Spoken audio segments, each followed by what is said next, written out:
Voilà, cette parution coïncide avec l'arrivée de 4 associés. Et ça marque le point de départ en quelque sorte de cette nouvelle épopée, on va dire. Ça présente tous ces projets qu'on a fait avec eux, pour certains, et ça nous permet d'être la première pierre de cet édifice qu'on espère assez long et fructueux.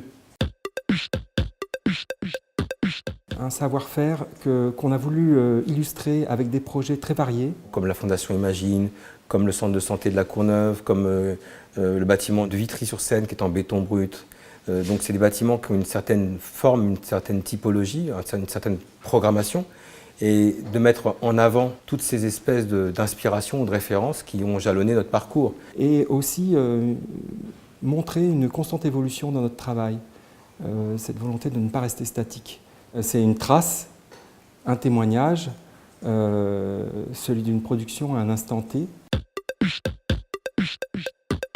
Il est important de le sortir aujourd'hui, d'abord parce que ça fait partie de la nouvelle collection d'Archicré et que ça me fait penser à moi quand j'étais étudiant, on achetait tous les petits paper walls, c'était des tout petits bouquins.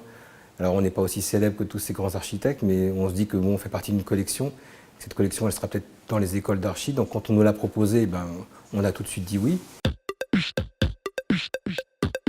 Il y a aussi la notion de pérennité d'un objet de collection qui va se retrouver dans une série. Il y a eu Vincent Brossy, il y a nous, il y a Viguier, enfin bon, donc Abeille, il y en aura d'autres.